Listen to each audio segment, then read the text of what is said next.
So that is 5 in a row. That is 5 wins in a row for the Indiana Fever. That is something I didn't think we were going to do it. I didn't think we were going to be able to win 5 games in a row. With or without Caitlin Clark, winning 5 games in a row isn't easy. And that's another.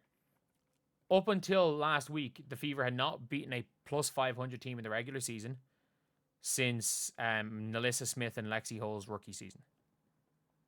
Since their rookie season. And now they've done it twice in 2 games.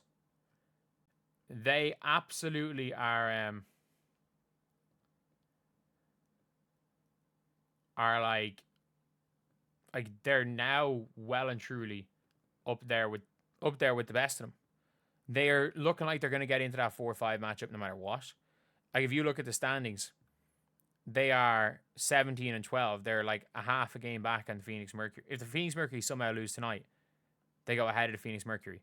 They are an entire game ahead of the Seattle Storm, and they have the tiebreak over the Storm.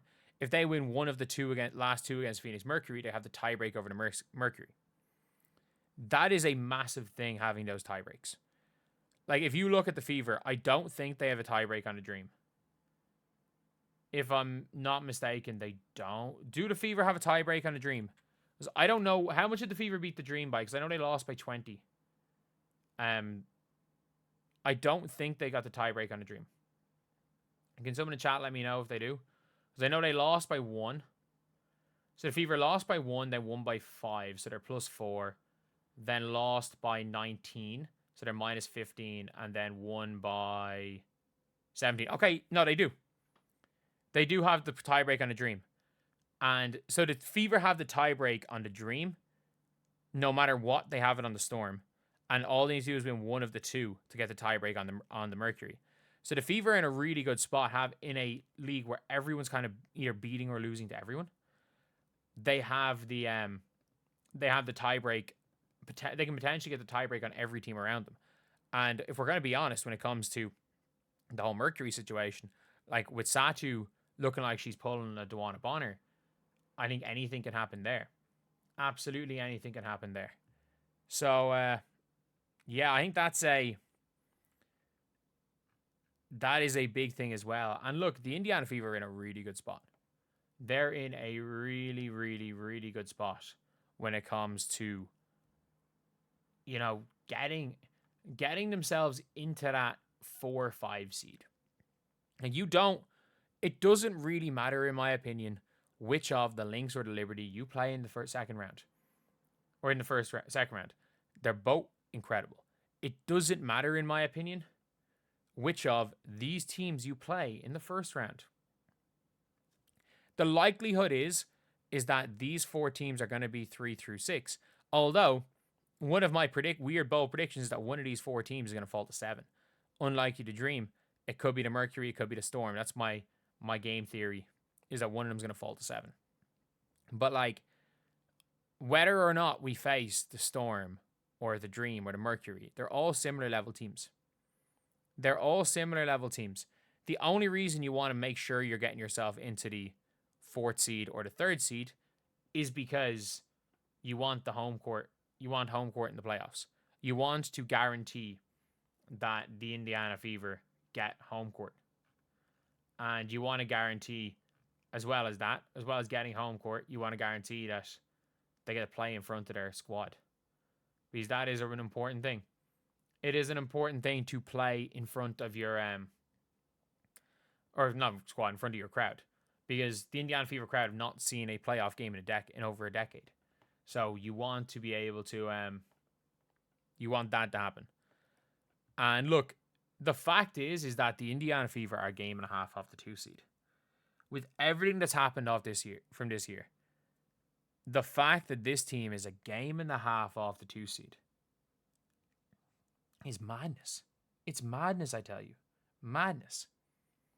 Like, the Fever don't have an easy run of games. They played the Sparks, who are 7-3 in their last 10, and match up really well to the Fever.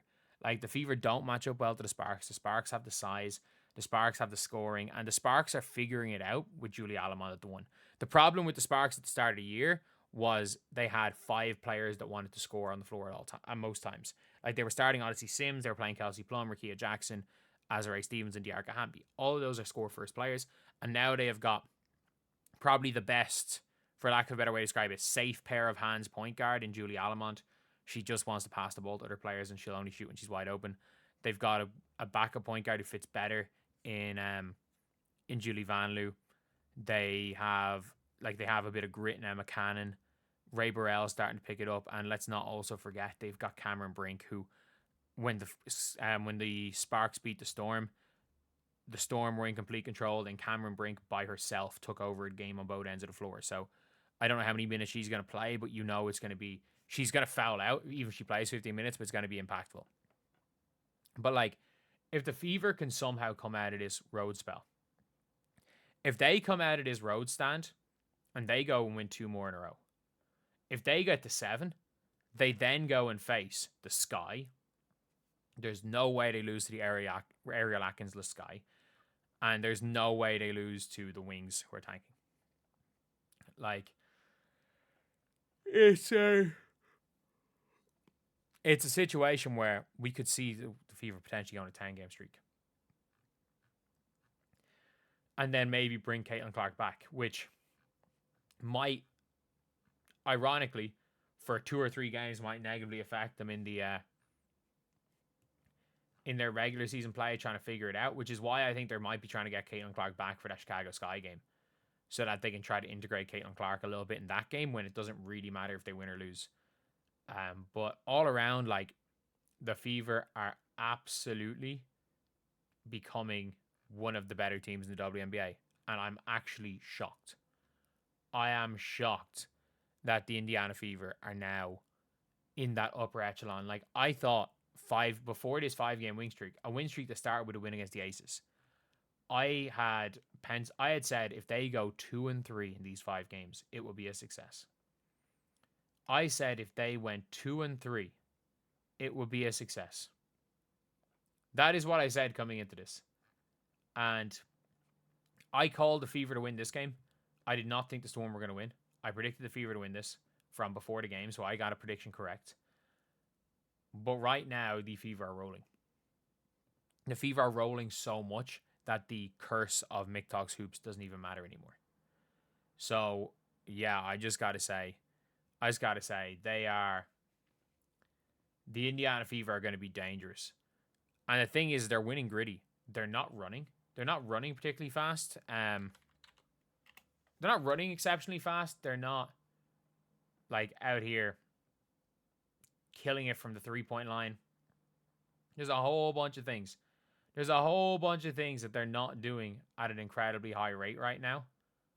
But a big thing is right now when it comes to the Indiana Fever is they are finding ways to win games when they're playing badly, which the Fever could not do last year. The Fever could not win playing badly. But, yeah, it is what it is. So, that's pretty much it.